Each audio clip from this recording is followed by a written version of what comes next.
Hello, welcome to my channel. তোমরা সবাই কেমন আছো? আশা করি খুব ভালো আছো। আমিও ভালো আছি। আজ দুপুর থেকে আমি আমার ব্লগটা স্টার্ট করলাম।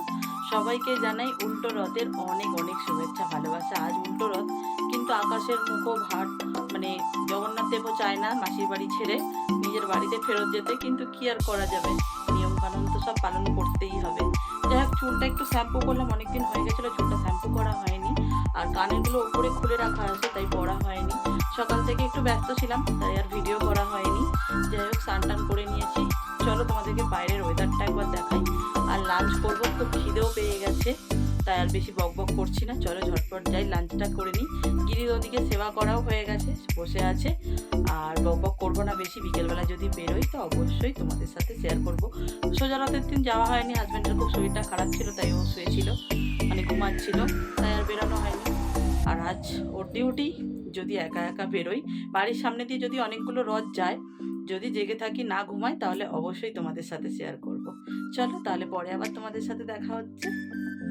এই হচ্ছে আজকে বাইরের ওয়েদার। আকাশটা এখনও মেঘ করে আছে, সকাল থেকে বৃষ্টি হচ্ছিল, কাল রাতেও বৃষ্টি হয়েছে ভালোই। দেখো, রোদ ওঠেনি, মেঘটা কেমন যেন পড়ে আছে চারিদিকটা। আর এখানে আমাদের তুলসী গাছটা খুব সুন্দরভাবে রয়েছে, আমি এইমাত্র ভোট দিলাম।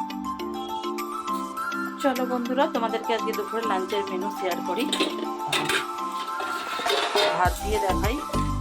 এখানে আছে ভাত, এখানে আছে উচ্ছে আলু ভাজা, পেঁপে ভাজা, আছে ডাল, আছে পালং শাকের তরকারি, আর এখানে আছে কলা দিয়ে, পেঁপে দিয়ে, আলু দিয়ে, মাছ দিয়ে ঝোল। এই হচ্ছে আজকে দুপুরে লাঞ্চের মেনু। দুপুরবেলা খাওয়া দাওয়া কমপ্লিট করে একটুখানি শুয়েছিলাম। ঘুম হয়নি, একদমই ঘুম হয়নি, ঘুম ধরছে না কেন কে জানে। যাই সন্ধ্যাবেলা রেডি হয়ে নিয়েছি, দেখতেই পাচ্ছ আমি ওপরের ঘরে। কেন, আমার শাশুড়িকে ডাকতে এলাম যে চলো মা একটু রথ দেখে আসি। সোজা রথে তো যাওয়া হয়নি, তাই উল্টো রথে ইচ্ছে করছে না, কিন্তু তাও মনটা চাইছে যাওয়ার জন্য, তাই বললো হ্যাঁ চ যাই। তাই রেডি হচ্ছে, এখন আমরা বেরোবো আর তোমাদেরকেও দেখাবো রথ। চলো তাহলে যাওয়া যাক। আমি আর শাশুড়ি মা দুজনে মিলে চলে এসেছি মাঠের মধ্যে। এই মাঠেই ছোট্ট করে প্যান্ডেল করে, ওখানেই হচ্ছে রথের প্রোগ্রাম। আর চারিদিকে বেশ সুন্দর বাচ্চাদের খেলা বসেছে, ফুচকা আছে। এই হচ্ছে মেন গেট, খুব সুন্দর লাগছে দেখতে। এই দাঁড়িয়ে আছে আমার শাশুড়ি মা। চলো এবার ভেতরে যাই। দেখো বন্ধুরা, ভেতরে এসে গেছি। কত লোকজন, চারিদিকে কত প্যান্ডেল করেছে, কাউন্টার করেছে আলাদা আলাদা। এখানে ফায়ারের গাড়ি আছে, দেখতে চারিদিকটা খুব সুন্দর লাগছে, কিন্তু মনটা খুব কষ্ট। সেটা দেখো, মন্দিরটা পুরো ফাঁকা, জগন্নাথ বলরাম সুভদ্রা কেউ নেই। যেহেতু আজ উল্টো রথ, হয়তো ঠাকুর বেরিয়ে গেছে, আমরা আসতে দেরি করে ফেলেছি। কি আর করা যাবে, চারিদিকটা ঘুরে ঘুরে দেখছি। দুদিন আগে এলে হয়তো আফসোসটা থাকতো না, কিন্তু কি আর করা যাবে, ভাগ্যে নেই দর্শন, তাই করতে পারলাম না হয়তো।